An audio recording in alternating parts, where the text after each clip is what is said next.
Memphis Belle War Bonds tour. What was that all about? Why did that happen? And then what did that actually consist of? So that was another very important part of the Memphis Belle story. With leaders in the Army Air Forces, they wanted to pick one bomber and crew to send back to the United States, go around the country, sell war bonds, but also too to show new crews, because some of the places they stopped at were air bases, to say, hey, you can survive. You can make it through a tour, pay attention to your training, listen to the old hands, you can do it. So the Memphis Belle crew, starting in June, with the first location being DC, second one being Memphis, went to 35 different places all across the country, including here in Dayton, right where this museum is. And everywhere they went, rock stars. I mean, thousands and thousands of people. And something about the airplane itself too is what most of the photographs of the Memphis Belle show is the airplane with what we call publicity markings. So about 2-3 weeks after the Belle finished its 25th mission, it got in the hands of the public affairs folks, and they started adding all kinds of markings. The swastikas under the bombs, the crew names, a list of targets that the Belle supposedly bombed.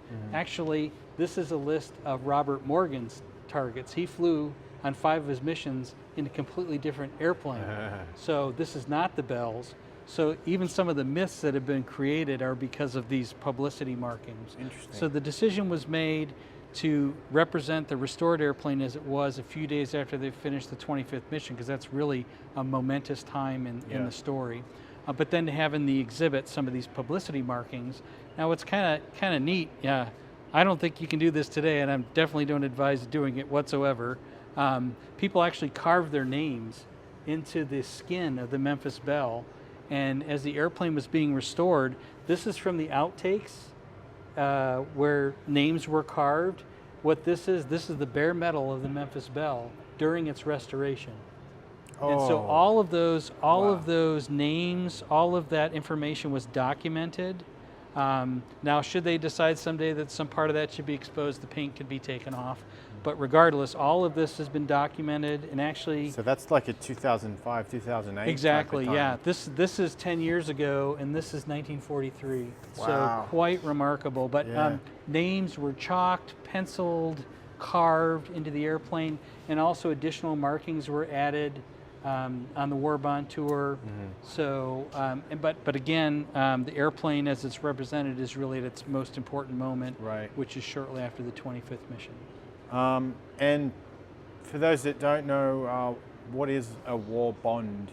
When you say war bond tour, their main mission was obviously to raise awareness, and you hear the notion, give more war bonds. What was a war bond, and how did that relate to the general public, and how successful was the war bonds tour? So war bonds, the U.S. government tried to fund the war effort by selling bonds to the American public, and that helped raise money for the war effort. And the war bond tour was extremely successful, and that the Memphis Belle went on. And basically they're going around and saying, hey, we're in the fight, we need your help, public. One way you can help us is help finance so we can pay for these airplanes that are being built, and engines and bombs and everything else. And so actually over here, there's a picture of a war bond that was purchased in Memphis, and then it was signed by all the members of the crew. So this is a copy of that war bond, which they purchased for $25. And it's kind of neat too, on the war bond tour, the Memphis Belle crew got the chance to meet Orville Wright. So you think the man and his brother who invented powered controlled flight saw the strategic bombing campaign happen, and they were able to meet each other. Wow. Pretty awesome.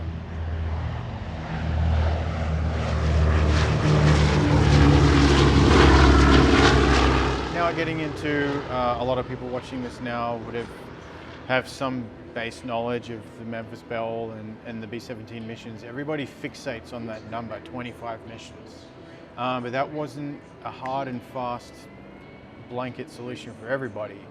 The guys going over there initially, they didn't have a mission count number at all, right? No, they didn't. And 25 became this truly magic number. Yeah. But the first cruise that went over, there was no defined end to their tour. They were just going to go over and basically kind of fly till they die. And that's in part why the 25 mission policy was created. But it wasn't just with the 8th Air Force. The Army Air Forces looked at, can we ask our air crew to fly basically until they die? And with some research and thought about it, they realized that there's a certain point where there's combat effectiveness is lost, and crews will tail off. And so the idea was that for each Air Force commander, so in this case the 8th Air Force, there were other Air Forces like the 15th Air Force and 12th Air Force and so on, it was up to that Air Force commander to come up with some kind of policy that would define the end of a tour. So that could be a number of months, it could be hundreds of combat hours or flying hours. In the case of the Air Force, or the 8th Air Force, in late 1942, they came up with a policy of 25 missions, and at that point, a crew member could go back to the United States. And what's kind of interesting is that what defined a creditable mission or a mission, that actually changed over time. So for the earlier crews, they were advantaged by that because it became a little bit more difficult to get a creditable mission later on. Now this 25 mission policy was later changed to 35 missions further on in the war because there was a need to maintain enough crews in theater, and also too the odds of survival were going up as things got better with fighter escort and things like that. So, but when one looks at the other nations like Germany, their pilots flew until they died. In the case of the U.S., maybe in some ways the U.S. had the luxury of doing that, but in addition to ensuring combat effectiveness through the entire tour, these experienced veterans went back to the U.S. and they're training these new crews. So they're passing on their combat experience and making those fresh crews that we're going over more effective than they would be, and also giving them a better chance of surviving because they have the benefit of knowledge from these veterans. Do you know, once, let's just say Joe Blow in the waist gunner seat does his 25 missions and then he goes back home to the US, did they have some kind of obligation or time period they would continue to serve in a training role? Or that was kind of like a gray area? They generally stayed in and they would train new crews. Some of them volunteered to go fly tours again. I mean, pretty remarkable that they did that because it was very, very dangerous.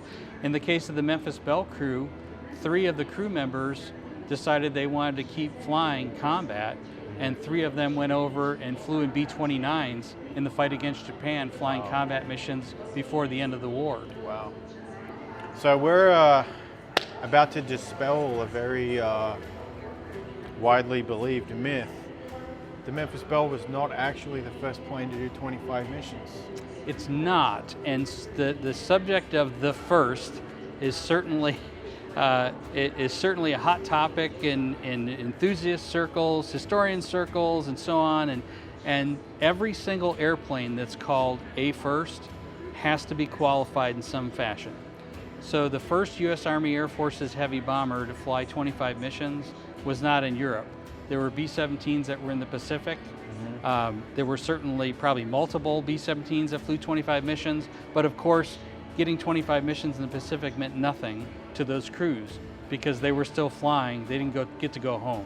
So we don't know which one was the first to fly 25 missions in the Pacific. It's very interesting. Now going over to Europe, the first 8th Air Force heavy bomber to fly 25 missions was a B-24, which was called Hot Stuff.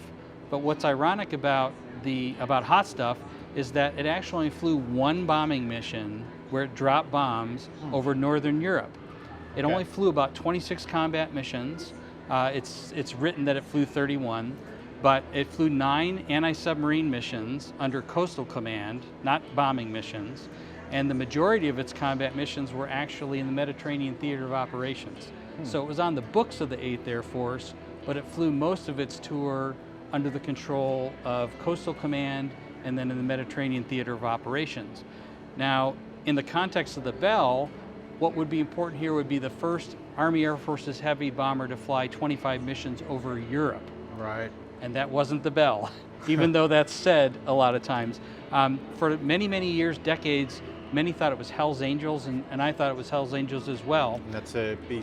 It's a B-17 in the 303rd Bomb Group, and it's in this display actually as the first. It needs to be corrected, because when we went back to the records and we looked at every single mission by every bomber in that time period, it turns out that another 91st Bomb Group aircraft, which the Bell was in the 91st Bomb Group, was the first to finish 25 missions over Europe, and that airplane was called the Delta Rebel.